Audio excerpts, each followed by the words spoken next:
Ay, hello mga kabisnes. So, mayroon na akong i-share sa inyo na kunting idea sa pag-manage po ng ating pira or ng ating mga utang.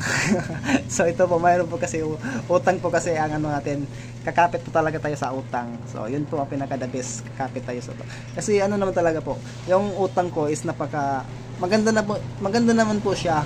Kaso lang, pag hindi ka marunong magdala, so sigurado ka na malulubog ka talaga dyan pag hindi ka marunong magdala sa utang. So ito po, noong Sabado, kumuha ako ng speaker na pang sound trip lang namin, pang video key, pang good time lang ba pag ano, day off.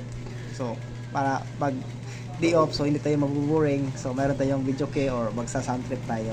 So yun po, so bale ginagamit ko gagamitin ko sana yung ano ko, yung G-Gibbs ko na offer sa Gcash na 30k thousand.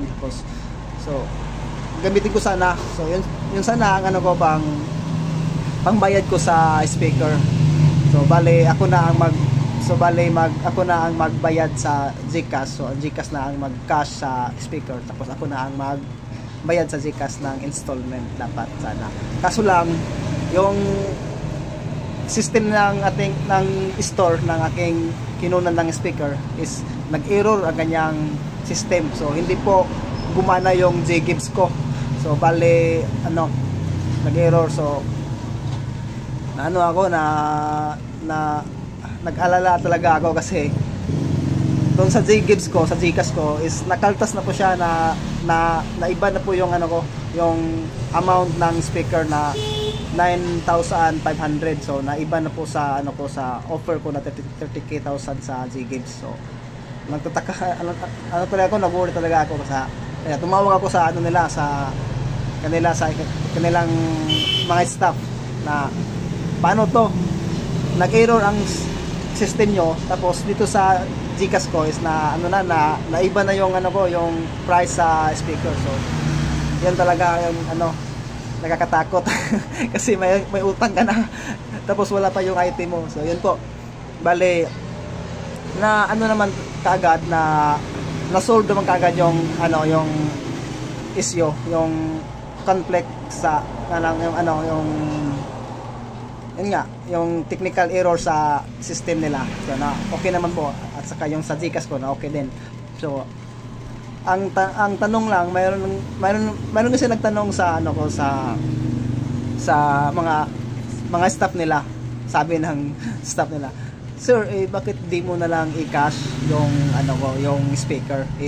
Marami naman daw akong pera sa Gcash." Kasi nakita nila yung yung laman ng Gcash ko. Mayroon akong pera doon sa Gcash ko, kaya sabi ng cashier nila, "Sir, i-cash mo na lang kasi ano, man ka namang sapat na pera pang cash sa speaker." So hindi ko na in-explain kung bakit gusto ko utang. Hindi ko na explain, pero sinabi ko lang sa kanya, sayang po ang pera ko kung ika-cash ko yung speaker. So sayang po ang pera. So sabi niya, huwag ka nang bumili, parihas lang naman yung utang at saka cash, kasi yung utang babayaran mo rin naman. So yan po sabi niya. So wala na, hindi na ako nag-explain. Pero ito po ang ano diyan, ang kaibahan sa utang at saka sa cash. Kasi yung kinuha ko po na speaker is hindi po yun investment. Isa po yung liability na hindi na babalik ang pera mo pag ginastos mo doon. So yun po ang kaibahan.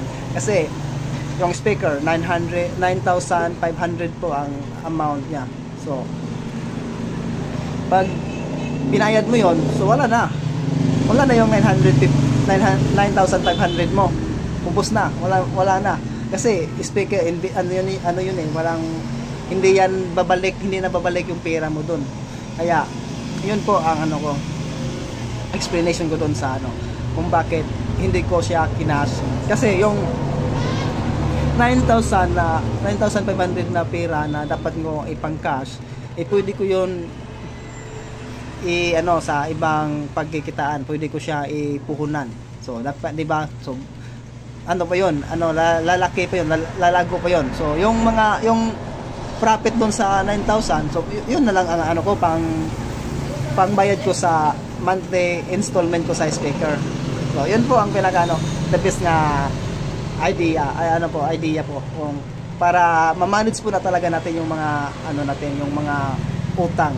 So maganda po talaga ang utang, pero pag hindi ka marunong magdala, so lulubog ka talaga dyan. So dapat marunong tayo magdala. So alamin natin kung ano yung dapat mong paggastusan. Kasi yung ginagastusan ko kasi yung speaker is hindi po kasi yun investment, hindi na po yun babalik ang pera nun. So hindi kagaya nito, itong kinuha kong isa, pero utang din to itong printer ko. Ang kaibahan lang sa pag-utang ko dito sa printer, wala talaga akong cash, wala akong pang cash sa kanya. So inutang ko lang siya, wala akong pang cash. So ang mayroon lang ako sa kanya is yung pang down payment. So pero wala akong cash na sapat na ibayad dito sa printer.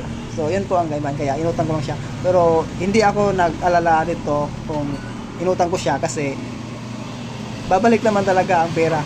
So bale, kita ngayon, so yung printer ko kumikita, so siya na ang nagbayad sa kanyang sarili.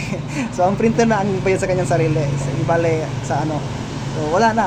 So ang sobra akin na, di ba? So kumita tayo, di ba? So kumita tayo sa printer na wala tayong pera na nilabas. So di ba? So yun po ang kaibahan sa investment na item na bibilhin mo, at saka sa liability na bibilhin mo. So dapat kung mayroon kang pang cash sa liability na item, product na kukunin mo, so wag mo nang i-cash, utangin mo na lang. At saka yung pang cash mo sa item mo na liability, so gawin mo yung puhunan, at yung tubo doon, yun ang ipang bayad mo sa installment mo.